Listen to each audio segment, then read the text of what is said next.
Hello, and welcome to another round of Sarah Sabin's Question Time. And this week's question was courtesy of a journalist that I have contributed to an article for in the iPaper. Link will be provided in the notes. But the question was, or one of the questions was, around AI and burnout.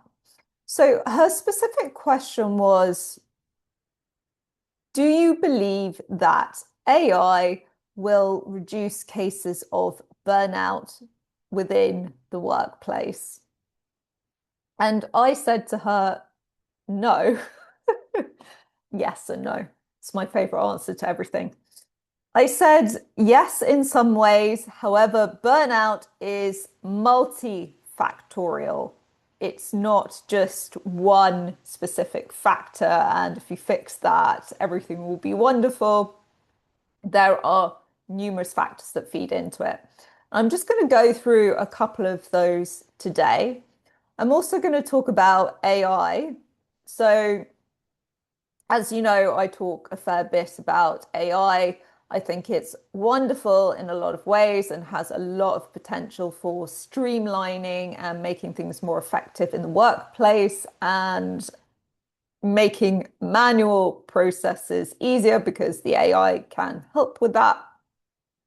But like anything, you need to protect against the downside risks.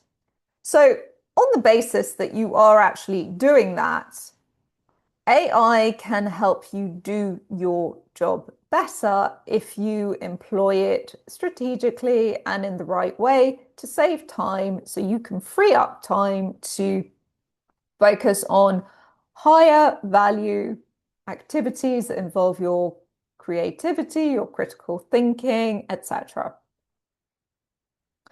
So, that potentially contributes positively into one of the factors of burnout, which is working very long hours.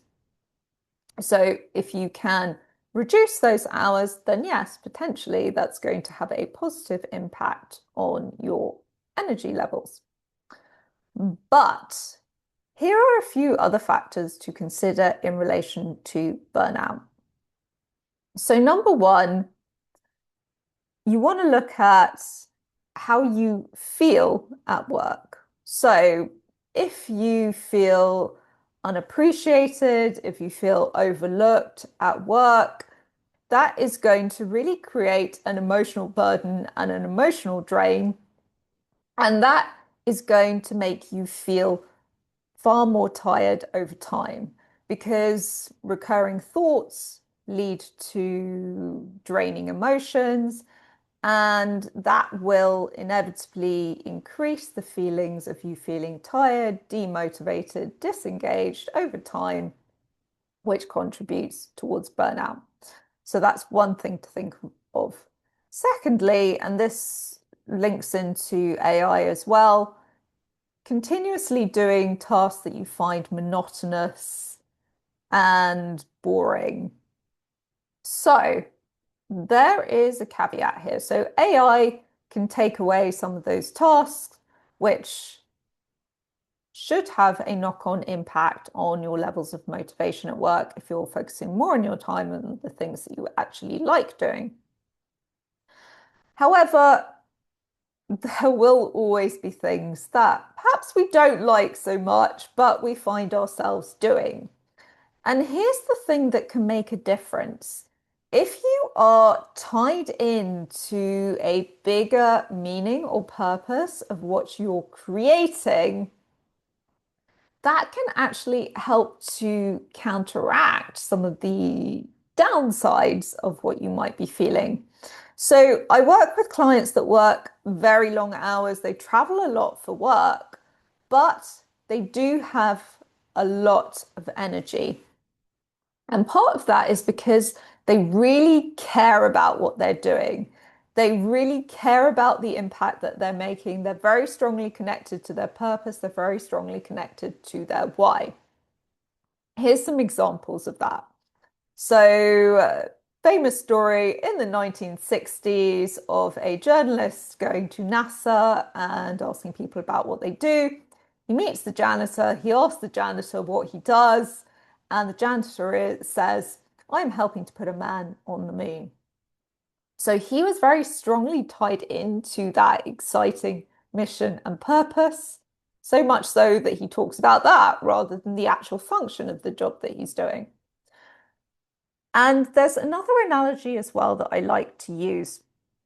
You've got three builders that are working on creating this magnificent cathedral. You've got, let's call them person one, person two, person three. Person one is just focused on brick, brick, brick, brick, cement. That's it. He goes home. It's all he thinks about. Doesn't think about the finished product in any way. Doesn't really particularly care about it.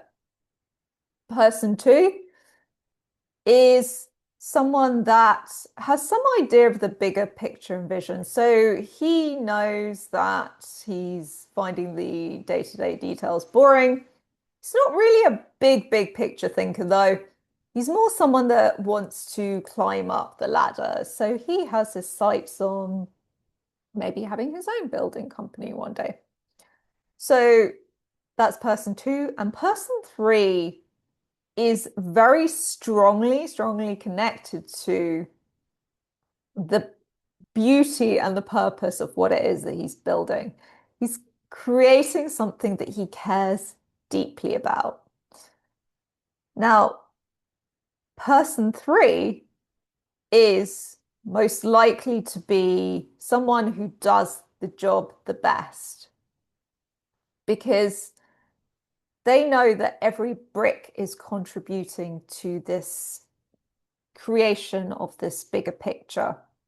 And because of that, and because of the levels of motivation, and because of the positivity and resilience that comes from that, person three over time becomes the most successful. And he may be working the same number of hours as other people, or actually he's working longer hours. But he doesn't feel that same drain that people concentrated on the minutiae and the detail tend to feel. So that's just a couple of things to consider in relation to if you are feeling a bit drained, burned out, why do you think that might be? And if you're feeling like you're not connected to a deeper purpose, you can always find that deeper purpose. And even if it doesn't exist in the sphere or environment that you are in right now, never forget the importance of stepping stones. So, how is this function that you're doing right now? How is it the stepping stone that will allow you to get to the bigger picture of what you're trying to create? And if you don't know that, that is a very valuable exercise for you to be doing in order to create the life that has the levels of satisfaction, happiness, and success that you would really want to achieve.